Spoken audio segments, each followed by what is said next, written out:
जय हिंद साथियों, स्वागत है आपका अपने YouTube चैनल शिक्षा सागर एकेडमी पे। साथियों, आज हम आपके लिए जीके जीएस के कुछ महत्वपूर्ण प्रश्न लेके आए हैं जो एग्जाम में पूछे जाने के लिए संभावना है। साथियों, अगर आप चैनल पर नए हो तो चैनल को सब्सक्राइब कीजिए और अगर वीडियो आपको अच्छा लगे तो अपने दोस्तों के साथ शेयर करना ना भूलिएगा। तो चलिए साथियों, बिना देरी किए हुए प्रश्न की ओर बढ़ते हैं। देखते हैं स्क्रीन पर पहला प्रश्न क्या है। साथियों, स्क्रीन पर पहला प्रश्न है, हाल ही में तंदूर रेड ग्राम को जीआई टैग दिया गया, यह किस जगह पर है। साथियों, तंदूर रेड ग्राम को जीआई टैग मिला है, यह किस राज्य में है। ऑप्शन ए है तेलंगाना, ऑप्शन बी है महाराष्ट्र, ऑप्शन सी है उत्तर प्रदेश और ऑप्शन डी है झारखंड। साथियों, इस प्रश्न का सही उत्तर क्या होगा। हाल ही में तंदूर रेड ग्राम को जीआई टैग मिला है। साथियों, इस प्रश्न का सही उत्तर क्या होगा। साथियों, इस प्रश्न का सही उत्तर है option number A Telangana. Telangana को जीआई टैग मिला है, यह तेलंगाना राज्य में है। तंदूर रेड ग्राम को जीआई टैग मिला। साथियों, इस प्रश्न का सही उत्तर ऑप्शन नंबर ए। चलिए अगले प्रश्न की ओर बढ़ते हैं। देखते हैं अगला प्रश्न क्या है। स्क्रीन पे अगला प्रश्न है, हाल ही में भाटा वैगन को जीआई टैग मिला है, यह किस राज्य में है। साथियों, वैगन को भाटा भी कहा जाता है, यह किस राज्य में स्थित है। Option A Uttar Pradesh, option B Bihar, option C Haryana, option D Madhya Pradesh. साथियों, इस प्रश्न का सही उत्तर क्या होगा। साथियों, भाटा यानी बैगन को जीआई टैग मिला है, यह किस राज्य में है। प्रश्न यही पूछ रहा है। 4 विकल्प हैं, इन चारों विकल्पों में से एक ही उसका उत्तर है। साथियों, इसका सही उत्तर क्या होगा। उत्तर प्रदेश, बिहार, हरियाणा, मध्य प्रदेश। साथियों, हाल ही में भाटा यानी बैगन को जीआई टैग मिला, यह उत्तर प्रदेश राज्य में स्थित है। इस प्रश्न का सही उत्तर है ऑप्शन नंबर ए उत्तर प्रदेश राज्य। चलिए अगले प्रश्न की ओर बढ़ते हैं। देखते हैं अगला प्रश्न क्या है। साथियों, स्क्रीन पे अगला प्रश्न है, भारत की स्वर कोकिला किसे कहा जाता है। Option A Sarojini Naidu, option B Lata Mangeshkar, option C Asha Bhosle, option D इनमें से कोई नहीं। साथियों, भारत की स्वर कोकिला कौन है। इसका सही उत्तर है option number B Lata Mangeshkar. साथियों, लता मंगेशकर को भारत की स्वर कोकिला कहा जाता है। चलिए अगले प्रश्न की ओर बढ़ते हैं। देखते हैं अगला प्रश्न क्या है। साथियों, स्क्रीन पे अगला प्रश्न दिखाई दे रहा है, मिसाइल मैन ऑफ इंडिया के नाम से किसे जाना जाता है। साथियों, मिसाइल मैन ऑफ इंडिया के नाम से किसे जाना जाता है। Option A APJ Abdul Kalam, option B Vikram Sarabhai, option C उपयुक्त दोनों, ऑप्शन डी इनमें से कोई भी नहीं। साथियों, इस प्रश्न का सही उत्तर क्या होगा। साथियों, मिसाइल मैन ऑफ इंडिया के नाम से एपीजे अब्दुल कलाम जी को जाना जाता है। इसका सही उत्तर है ऑप्शन नंबर ए। चलिए अगले प्रश्न की ओर बढ़ते हैं। देखते हैं स्क्रीन पे अगला प्रश्न क्या है। साथियों, अगर आपको वीडियो अच्छा लग रहा है तो चैनल को सब्सक्राइब करके जाइएगा और अपने दोस्तों के साथ शेयर करना ना भूलिएगा। साथियों, जितने भी प्रश्न मैं करा रहा हूँ ये भविष्य में परीक्षाओं में आने के लिए बहुत ही संभावना है। तो चलिए फटाफट अगले प्रश्न की ओर बढ़ते हैं। देखते हैं अगला प्रश्न क्या है। साथियों, स्क्रीन पे अगला प्रश्न है, वर्तमान में भारत के 14वें उपराष्ट्रपति कौन हैं। साथियों, वर्तमान में भारत के 14वें उपराष्ट्रपति कौन हैं। ऑप्शन ए है रामनाथ कोविंद, ऑप्शन बी है जगदीप धनखड़, ऑप्शन सी है द्रौपदी मुर्मू और ऑप्शन डी है इनमें से कोई भी नहीं। वर्तमान में भारत के 14वें उपराष्ट्रपति कौन हैं। साथियों, इस प्रश्न का सही उत्तर है option number B Jagdeep Dhankhar. और वर्तमान में भारत की राष्ट्रपति द्रौपदी मुर्मू जी हैं और ये द्वितीय महिला राष्ट्रपति हैं। चलिए अगले प्रश्न की ओर बढ़ते हैं। देखते हैं अगला प्रश्न क्या है। साथियों, स्क्रीन पे अगला प्रश्न है, डीआरडीओ का मुख्यालय कहाँ पर है। ऑप्शन ए है नई दिल्ली, ऑप्शन बी है कर्नाटका, ऑप्शन सी है हरियाणा और ऑप्शन डी है नरौरा उत्तर प्रदेश। साथियों, डीआरडीओ का मुख्यालय कहाँ पर है। साथियों, इस प्रश्न का सही उत्तर है ऑप्शन नंबर ए नई दिल्ली। साथियों, डीआरडीओ का मुख्यालय नई दिल्ली में है और नरौरा उत्तर प्रदेश में परमाणु संयंत्र है। साथियों, चलिए अगले प्रश्न की ओर बढ़ते हैं। देखते हैं अगला प्रश्न क्या है। साथियों, अगला प्रश्न है, राष्ट्रीय युवा दिवस किस तिथि को मनाया जाता है। राष्ट्रीय युवा दिवस किस तिथि को मनाया जाता है। ऑप्शन ए 12 जनवरी, ऑप्शन बी 12 फरवरी, ऑप्शन सी 12 मार्च ऑप्शन डी 12 अप्रैल। साथियों, इस प्रश्न का सही उत्तर क्या होगा? राष्ट्रीय युवा दिवस किस तिथि को मनाया जाता है? साथियों, इस प्रश्न का सही उत्तर है ऑप्शन नंबर ए, 12 जनवरी को राष्ट्रीय युवा दिवस मनाया जाता है।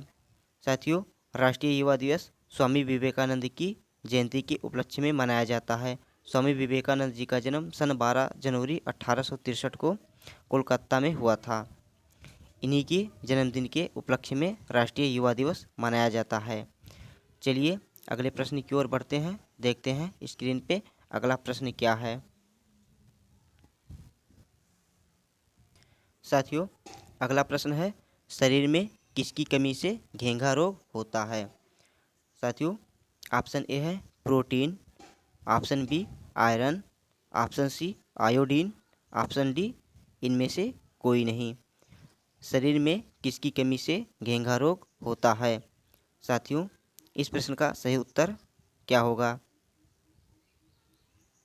साथियों, इस प्रश्न का सही उत्तर है ऑप्शन नंबर सी, आयोडीन की कमी से घेंघा रोग होता है। साथियों, अगर आपको वीडियो अच्छा लग रहा है तो चैनल को सब्सक्राइब जरूर कर दीजिएगा और अपने दोस्तों के साथ शेयर करना ना भूलिएगा। चलिए अगले प्रश्न की ओर बढ़ते हैं, देखते हैं अगला प्रश्न क्या है।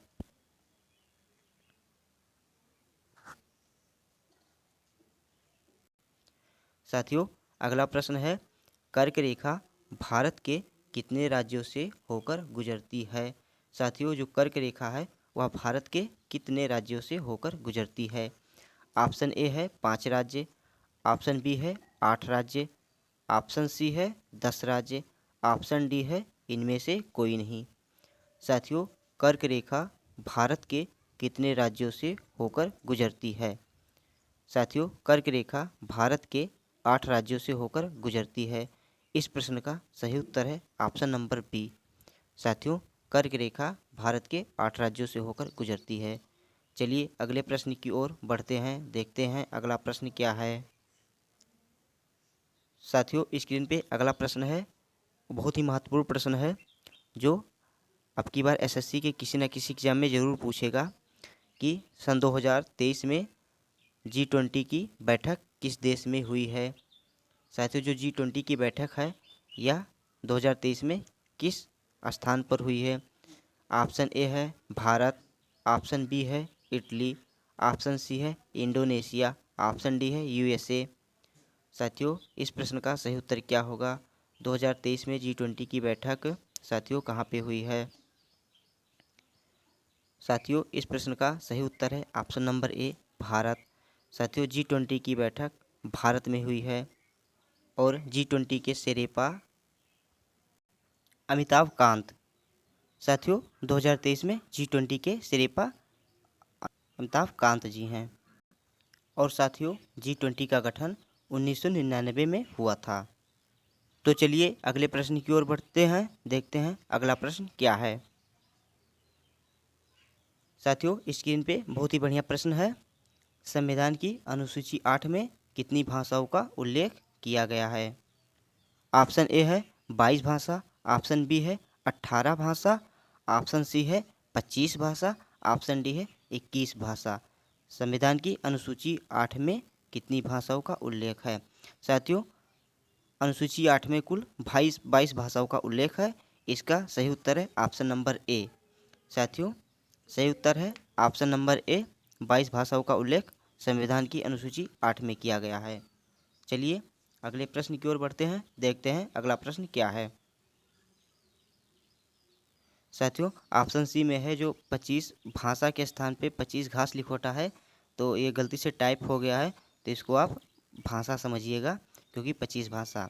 तो वैसे भी इसका सही उत्तर है ऑप्शन नंबर ए, 22 भाषा। संविधान की अनुसूची 8 में 22 भाषाओं का उल्लेख किया गया है। चलिए अगले प्रश्न की ओर बढ़ते हैं, देखते हैं अगला प्रश्न क्या है।